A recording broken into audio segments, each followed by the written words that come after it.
Alright. Today, we've made it to chapter 4, and I think this will be a little bit of a shorter chapter, a shortcut to mushrooms. In the morning, Frodo woke refreshed. He was lying in a bower made by a living tree with branches laced and drooping to the ground. His bed was of fern and grass, deep and soft and strangely fragrant. The sun was shining through the fluttering leaves, which were still green upon the tree. He jumped up and went out. Sam was sitting on the grass near the edge of the wood. Pippin was standing, studying the sky and weather. There was no sign of the elves. "They have left us fruit and drink and bread," said Pippin. "Come and have your breakfast.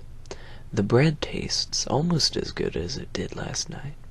I did not want to leave you any, but Sam insisted."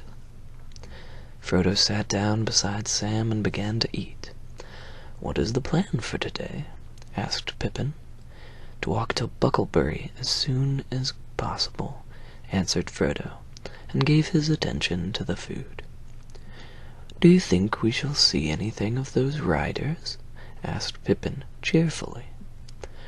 Under the morning sun, the prospect of seeing a whole troop of them did not seem very alarming to him.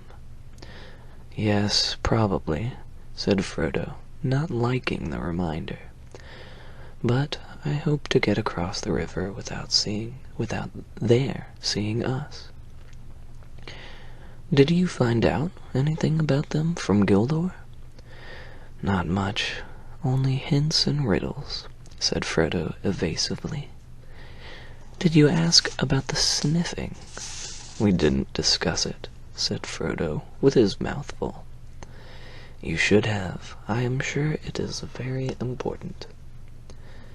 "In that case, I am sure Gildor would have refused to explain it," said Frodo sharply.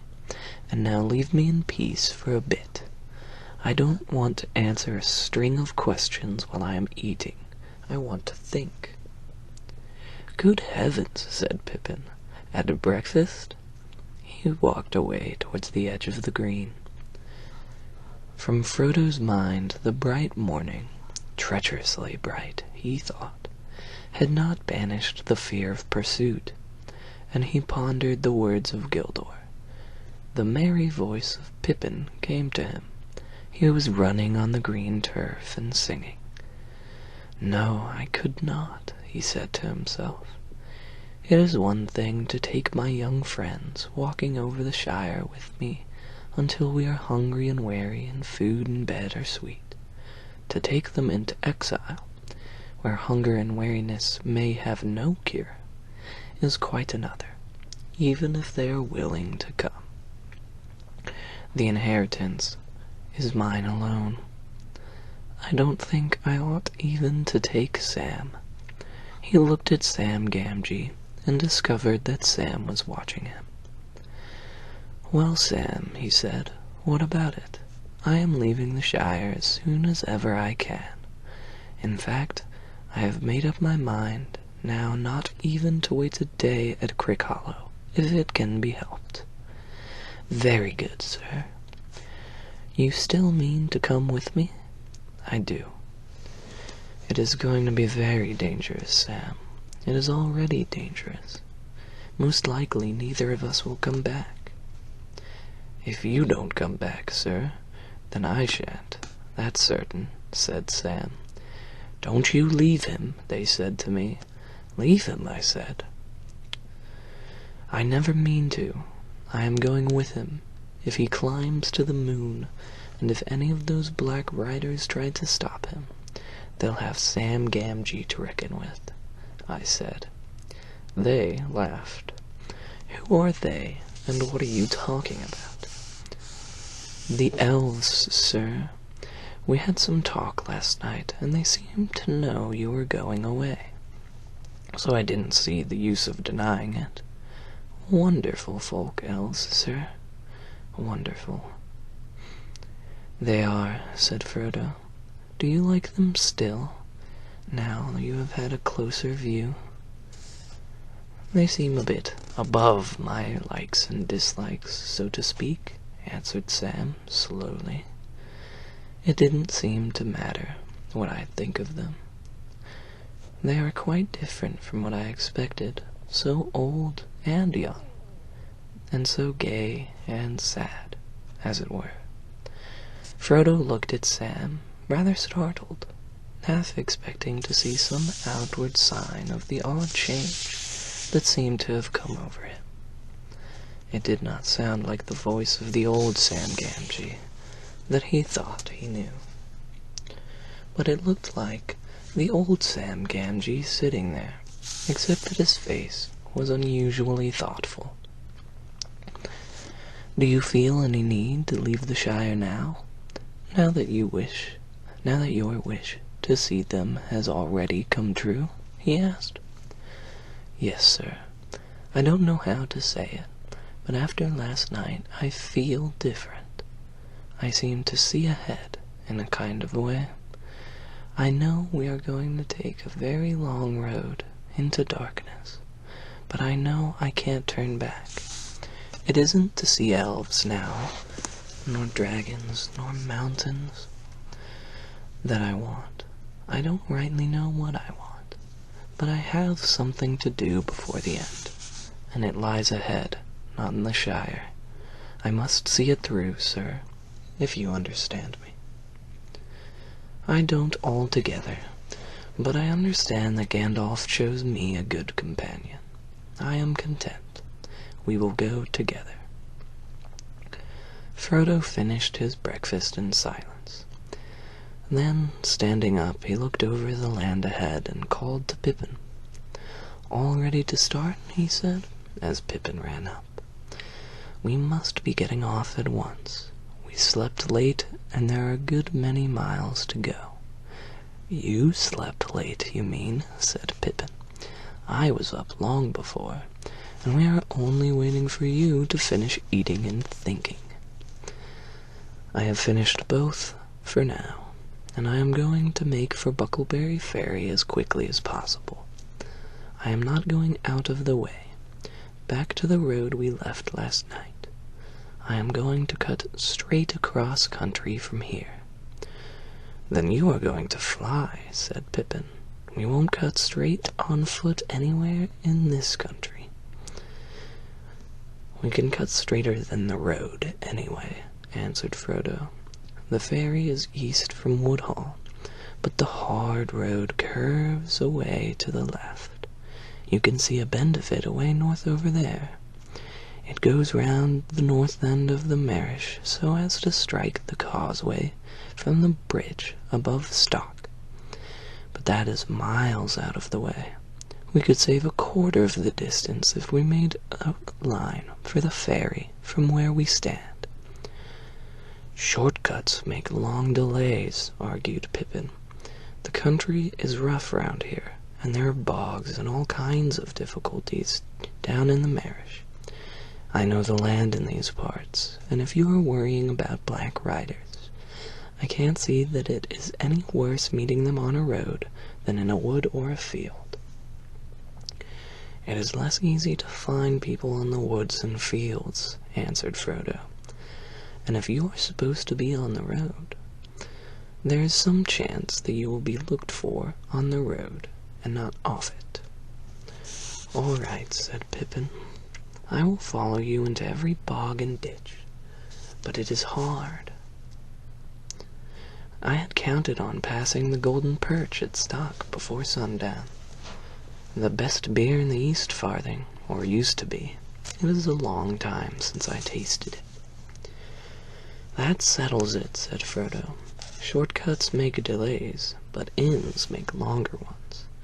At all costs, we must keep you away from the Golden Perch. We want to get to Buckleberry before dark. What do you say, Sam? I will go along with you, Mr. Frodo, said Sam. in spite of private misgiving and a deep regret for the best beer in the East Farthing. "Then if we are going to toil through bog and briar, let's go now," said Pippin. It was already nearly as hot as it had been the day before, but clouds were beginning to come up from the west. It looked likely to turn to rain. The hobbits scrambled down a steep green bank and plunged into the thick trees below. Their course had been chosen to leave Woodhall to their left, and to cut slanting through the woods that clustered along the eastern side of the hills until they reached the flats beyond. Then they could make straight for the ferry of the country that was open, except for a few ditches and fences. Frodo reckoned they had 18 miles to go in a straight line. He soon found that the thicket was closer and more tangled than it had appeared. There were no paths in the undergrowth, and they did not get on very fast. When they had struggled to the bottom of the bank, they found a stream running from the hills behind in a deeply dug bed with steep, slippery sides overhung with brambles. Most inconveniently it cut across the line they had chosen. They could not jump over it, nor indeed get across it without all getting wet, scratched, and muddy. They halted, wondering what to do. "First check," said Pippin, smiling grimly. Sam Gamgee looked back. Through an opening in the trees he caught a glimpse of the top of the green bank from which they had climbed down. "Look," he said, clutching Frodo by the arm. They all looked, and on the edge high above them they saw against the sky a horse standing. Beside it stooped a black figure. They at once gave up any idea of going back. Frodo led the way and plunged quickly into the thick bushes beside the stream. "Phew," he said to Pippin, "we were both right. The shortcut here has gone crooked already, but we got under cover only just in time. You've got sharp ears, Sam. Can you hear anything coming?" They stood still, almost holding their breath as they listened, but there was no sound of pursuit. "I don't fancy he would try bringing his horse down that bank," said Sam, "but I guess he knows we came down it. We had better be going on." Going on was not altogether easy. They had packs to carry, and the bushes and brambles were reluctant to let them through. They were cut off from the wind by the ridge behind, and the air was still and stuffy. When they forced their way at last into more open ground, they were hot and tired and very scratched, and they were also no longer certain of the direction in which they were going. The banks of the stream sank as it reached the levels and became broader and shallower, wandering off towards the Marish and the river. "Why, this is the Stockbrook," said Pippin. "If we are going to try and get back on our course, we must cross at once and bear right." They waded the stream and hurried over a wide open space, rush-grown and treeless on the further side. Beyond that, they came back again to a belt of trees, tall oaks for the most part, with here and there an elm tree or an ash. The ground was fairly level, and there was little undergrowth, but the trees were too close for them to see far ahead. The leaves blew upwards in sudden gusts of wind, and spots of rain began to fall from the overcast sky. Then the wind died away and the rain came streaming down. They trudged along as fast as they could, over patches of grass and through thick drifts of old leaves, and all about them the rain pattered and trickled. They did not talk, but kept glancing back and from side to side. After half an hour, Pippin said, I hope we have not turned too much towards the south, and are not walking longwise through this wood. It is not a very broad belt. I should have said no more than a mile at the widest, and we ought to have been through it by now." "It is no good starting to go in zigzags," said Frodo. "That won't mend matters. Let us keep on as we are going. I am not sure that I want to come out into the open yet." They went on for perhaps another couple of miles. Then the sun gleamed out of ragged clouds again, and the rain lessened. It was now past midday, and they felt it was high time for lunch. They halted under an elm tree. Its leaves, through fast turning yellow, were still thick, and the ground at its feet was fairly dry and sheltered. When they came to make their meal, they found that the elves had filled their bottles with a clear drink, pale and golden in color. It had the scent of a honey made of many flowers, and was wonderfully refreshing. Very soon they were laughing, and snapping their fingers at rain and at black riders. The last few miles, they felt, would soon be behind them. Frodo propped his back against the tree trunk, and closed his eyes.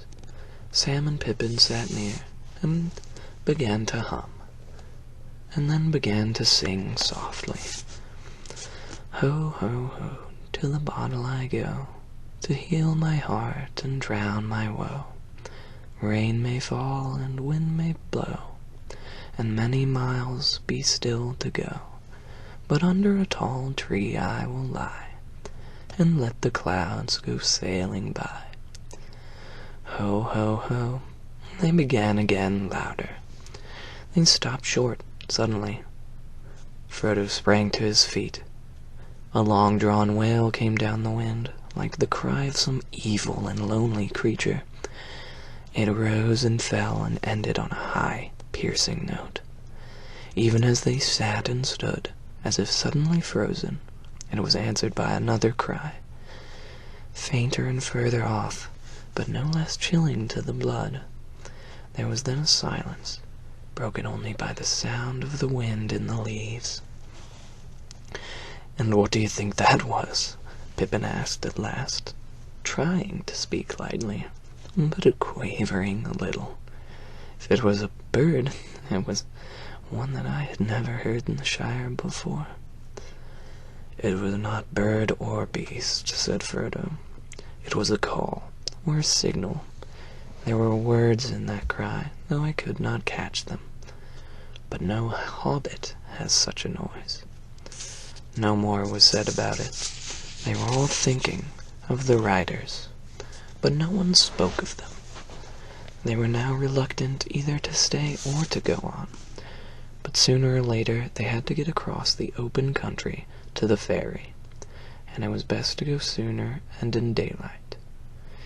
In a few moments they had shouldered their packs again and were off. Before long the wood came to a sudden end. Wide grasslands stretched before them. They now saw that they had, in fact, turned too much to the south. Away over the flats they could glimpse the low hill of Bucklebury across the river, but it was now to their left. Creeping cautiously out from the edge of the trees, they set off across the open as quickly as they could. At first they felt afraid. Away from the shelter of the wood, far back behind them stood the high place where they had breakfasted. Frodo half expected to see the small distant figure of a horseman on the ridge, dark against the sky, but there was no sign of one. The sun, escaping from the breaking clouds as it sank towards the hills they had left, was now shining brightly again. Their fear left them, though they were still felt uneasy, but the land became steadily more tame and well-ordered. Soon they came into well-tended fields and meadows. There were hedges and gates and dikes for drainage, Everything seemed quiet and peaceful, just an ordinary corner of the Shire. Their spirits rose with every step. The line of the river grew nearer, and the black riders began to seem like phantoms of the woods, now left behind. They passed along the edge of a huge turnip field and came to a stout gate. Beyond it, a rutted lane ran between low, well-laid hedges towards a distant clump of trees. Pippin stopped. "I know these fields and this gate," he said. "This is Bamfurlong, old Farmer Maggot's land. That's his farm, away there in the trees." "One trouble after another," said Frodo, looking nearly as much alarmed as if Pippin had declared the lane was the slot leading to a dragon's den. The others looked at him in surprise. "What's wrong with old Maggot?" asked Pippin. "He's a good friend to all the Brandybucks. Of course, he's a terror to trespassers, and keeps ferocious dogs. But after all, folks down here are near the border, and have to be more on their guard." "I know," said Frodo. "But all the same," he added with a shamefaced laugh, "I'm terrified of him and his dogs. I have avoided his farm for years and years. He caught me several times trespassing after mushrooms when I was a youngster at Brandy Hall. On the last occasion he beat me, and then he took me and showed me to his dogs. 'See, lads,' he said, 'next time this young varmint sets foot on my land, you can eat him. Now see him off.' And they chased me all the way to the ferry. I have never got over the fright, though I dare say the beasts knew their business and would not really have touched me." Pippin laughed. "Well, it's time you made it up, especially if you were coming back to live in Buckland. Old Maggot really is a stout fellow, if you leave his mushrooms alone. Let's get into the lane, and then we shan't be trespassing. If we meet him, I'll do the talking. He is a friend of Mary's, and I used to come here with him a good deal at one time." They went along the lane until they saw the thatched roofs of a large house and farm buildings peeping out among the trees ahead. The Maggots and the Puttyfoots of stock, and most of the inhabitants of the Marish were house dwellers, and this farm was stoutly built of brick, and had a high wall all around it. There was a wide wooden gate opening out of the wall into the lane. Suddenly, as they drew nearer, a terrific baying and barking broke out, and a loud voice was heard shouting, "Grip, Fang, Wolf! Come on, lads!" Frodo and Sam stopped dead, but Pippin walked on a few paces. The gate opened, and 3 huge dogs came pelting out into the lane, and dashed towards the travelers, barking fiercely. They took no notice of Pippin, but Sam shrank against the wall, while 2 wolfish-looking dogs sniffed at him suspiciously, and snarled if he moved. The largest and most ferocious of the 3 halted in front of Frodo, bristling and growling. Through the gate there now appeared a broad, thick-set hobbit with a round red face. "Hello, hello. And who may you be? And what may you be wanting?" he asked. "Good afternoon, Mr. Maggot," said Pippin. The farmer looked at him closely. "Well, if it isn't Master Pippin, Mr. Peregrine Took, I should say," he cried, changing from a scowl to a grin. "It's a long time since I saw you round here. It's lucky for you that I know you. I was just going out to set my dogs on any strangers. There are some funny things going on today.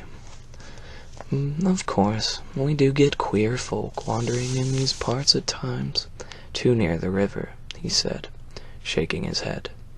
"But this fellow was the most outlandish I've ever set eyes on. He won't cross my land without leave a second time, not if I can stop it. "What fellow do you mean?" asked Pippin. "Then you haven't seen him?" said the farmer. "He went up the lane towards the causeway not a long while back. He was a funny customer and asking funny questions. But perhaps you'll come along inside, and we'll pass the news more comfortable. I've a drop of good ale on tap, if you and your friends are willing, Mr. Took."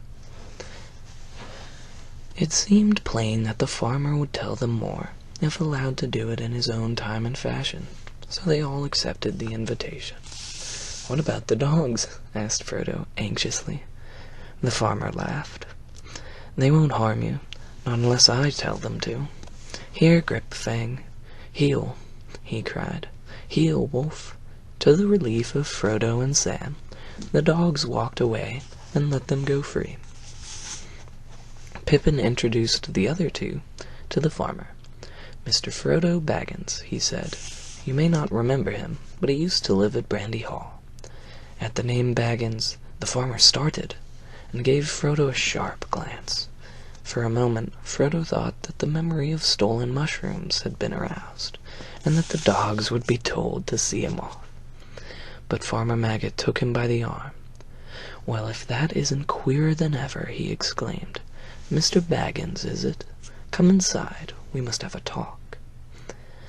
They went into the farmer's kitchen and sat by the wide fireplace. Mrs. Maggot brought out beer in a huge jug and filled 4 large mugs. It was a good brew, and Pippin found himself more than compensated for missing the golden perch. Sam sipped his beer suspiciously. He had a natural mistrust of the inhabitants of other parts of the Shire, and also he was not disposed to be quick friends with anyone who had beaten his master, however long ago. After a few remarks about the weather and the agricultural prospects, which were no worse than usual, Farmer Maggot put down his mug and looked at them all in turn. "Now, Mr. Peregrine," he said, "where might you be coming from, and where might you be going to? Were you coming to visit me? For, if so, you had gone past my gate without my seeing you." "Well, no," answered Pippin. "To tell you the truth, since you have guessed it, we got into the lane from the other end. We had come over your fields, but that was quite by accident. We lost our way in the woods, back near Woodhall, trying to take a shortcut to the ferry." "If you were in a hurry, the road would have served you better," said the farmer, "but I wasn't worrying about that. You have to leave to walk over my land, if you have a mind, Mr. Peregrine, and you, Mr. Baggins, though I dare say you still like mushrooms," he laughed. "Ah, yes, I recognize the name. I recollect the time when young Frodo Baggins was one of the worst young rascals of Buckland. But it wasn't mushrooms I was thinking of. I had just heard the name Baggins before you turned up. What do you think that funny customer asked me?" They waited anxiously for him to go on. "Well," the farmer continued, approaching his point with slow relish, "he came riding on a big black horse in at the gate, which happened to be open, and right up to my door. All black he was himself, too, and cloaked and hooded up, as if he did not want to be known. Now what in the Shire can he want? I thought to myself. We don't see many of the big folk over the border, and anyway, I never heard of any like this black fellow. 'Good day to you,' I says, going out to him. 'This lane don't lead anywhere, and wherever you may be going, your quickest way will be back to the road.' I didn't like the looks of him, and when Grip came out, he took one sniff and let out a yelp, as if he had been stung. He put down his tail and bolted off howling. The black fellow sat quite still. 'I come from yonder,' he said, slow and stiff-like, pointing back west, over my fields, if you please. 'Have you seen Baggins?" he asked in a queer voice, and bent down towards me. I could not see any face, for his hood fell down so low, and I felt a sort of shiver down my back. But I did not see why he should come riding over my land so bold. "Be off," I said. "There are no Bagginses here. You're in the wrong part of the Shire. You had better go back west to Hobbiton. But you can go by road this time." "Baggins has left," he answered in a whisper. "He is coming. He is not far away. I wish to find him. If he passes, will you tell me? I will come back with gold." "No, you won't," I said. "You go back to where you belong, double quick. I give you 1 minute before I call all my dogs." He gave a sort of hiss. It might have been laughing, and it might not. Then he spurred his great horse right at me, and I jumped out of the way only just in time. I called the dogs, but he swung off, and rode through the gate and up the lane towards the causeway like a bolt of thunder. What do you think of that? Frodo sat for a moment, looking at the fire, but his only thought was how on earth would they reach the ferry? "I don't know what to think," he said at last. "Then I'll tell you what to think," said Maggot. "You should never have gone mixing yourself up with Hobbiton folk, Mr. Frodo. Folk are queer up there." Sam stirred in his chair and looked at the farmer with an unfriendly eye. "But you were always a reckless lad. When I heard you had left the Brandybucks and gone off to that old Mr. Bilbo, I said that you were going to find trouble. Mark my words, this all comes of those strange doings of Mr. Bilbo's. His money was got in some strange fashion, in foreign parts, they say. Maybe there are some that want to know what has become of the gold and jewels that he buried in the hill of Hobbiton, as I hear." Frodo said nothing. The shrewd guesses of the farmer were rather disconcerting. "Well, Mr. Frodo," Maggot went on, "I'm glad that you've had the sense to come back to Buckland. My advice is, stay there, and don't get mixed up with these outlandish folk. You'll have friends in these parts. If any of these black fellows come after you again, I'll deal with them. I'll say you're dead, or have left the Shire, or anything you like. And that might be true enough, for as like as not, it is old Mr. Bilbo they want news of." "Maybe you're right," said Frodo, avoiding the farmer's eye and staring into the fire. Maggot looked at him thoughtfully. "Well, I see you have ideas of your own," he said. "It is as plain as my nose that no accident brought you, and that the rider here on the same afternoon. And maybe my news was no great news to you after all."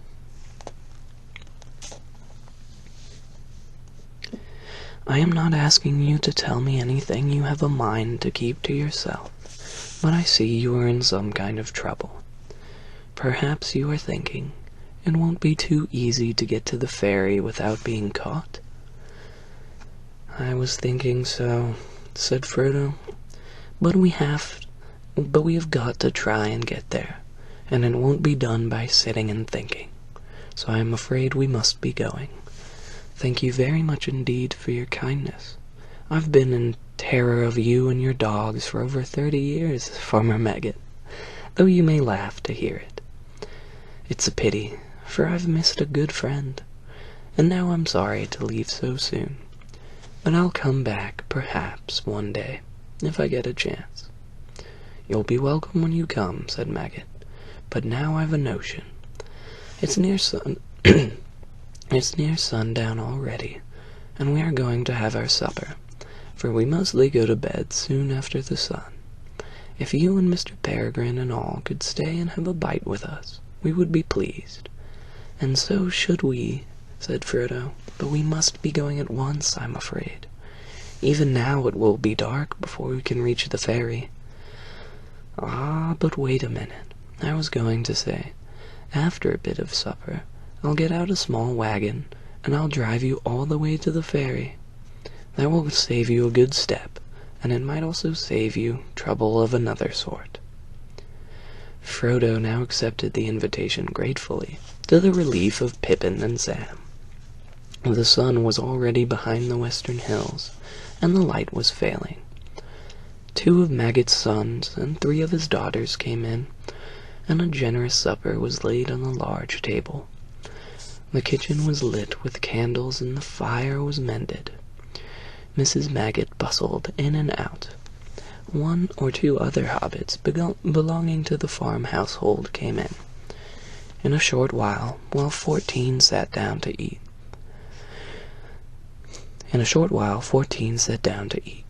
There was beer in plenty, and a mighty dish of mushrooms and bacon, besides much other solid farmhouse fare.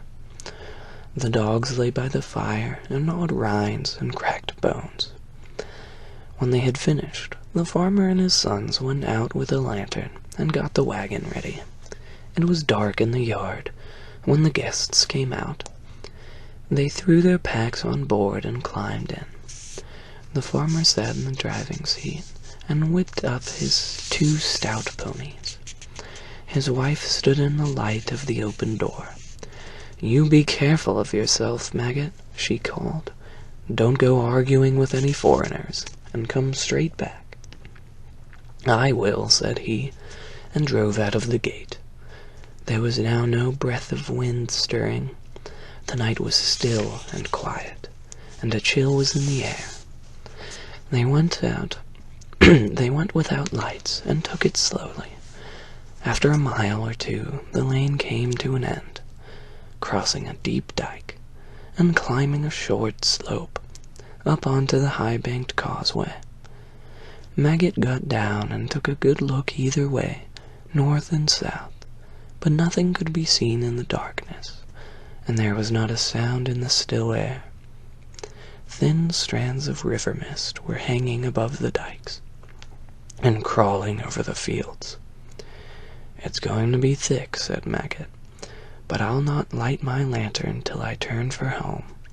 We'll hear anything on the road long before we meet it tonight." It was 5 miles or more from Maggot's Lane to the ferry. The hobbits wrapped themselves up, but their ears were strained for any sound above the creak of the wheels and the slow clop of the ponies' hoofs. The wagon seemed slower than a snail to Frodo. Beside him, Pippin was nodding toward sleep, but Sam was staring forwards into the rising fog. They reached the entrance to the ferry lane at last. It was marked by 2 tall white posts that suddenly loomed up on their right. Farmer Maggot drew in his ponies, and the wagon creaked to a halt. They were just beginning to scramble out when suddenly they heard what they had all been dreading: hoofs on the road ahead. The sound was coming towards them. Maggot jumped down and stood holding the ponies' heads and peering forward into the gloom. Clip-clop, came the approaching rider. The fall of the hoofs sounded loud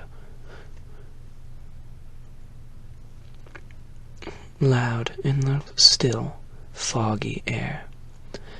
"You'd better be hidden, Mr. Frodo," said Sam anxiously. "You get down in the wagon and cover up with blankets, and we'll send this rider to the right-abouts." He climbed out and went to the farmer's side. Black riders would have to ride over him to get near the wagon. Clop, clop, clop, clop. The rider was nearly on them. "Hello there," called Farmer Maggot. The advancing hoofs stopped short. They thought they could dimly guess a dark cloaked shape in the mist, a yard or 2 ahead. "Now then," said the farmer, throwing the reins to Sam, and striding forward. "Don't you come a step nearer. What do you want, and where are you going?" "I want Mr. Baggins. Have you seen him?" said a muffled voice. But the voice was the voice of Mary Brandybuck. A dark lantern was uncovered, and its light fell on the astonished face of the farmer. "Mr. Mary!" he cried. "Yes, of course. Who did you think it was?" said Mary, coming forward.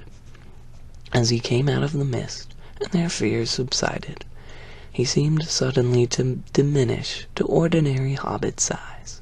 He was riding a pony, and a scarf was swathed round his neck and over his chin to keep out the fog. Frodo sprang out of the wagon to greet him. "So there you are at last," said Mary. "I was beginning to wonder if you would turn up at all today, and I was just going back to supper. When it grew foggy, I came across and rode up towards stock to see if you had fallen in any ditches. But I'm blessed if I know which way you have come. Where did you find them, Mr. Maggot? In your duck pond?" "No, I caught them trespassing," said the farmer, "and nearly set my dogs on 'em. But they'll tell you all the story, I've no doubt. Now, if you will excuse me, Mr. Mary and Mr. Frodo and all, I'd best be turning for home. Mrs. Maggot will be worrying with the night getting thick." He backed the wagon into the lane and turned it. "Well, good night to you all," he said. "It's been a queer day, and no mistake. But all's well that as ends well, though perhaps we should not say that until we reach our own doors. I'll not deny that I'll be glad now when I do." He lit his lanterns and got up. Suddenly he produced a large basket from under the seat.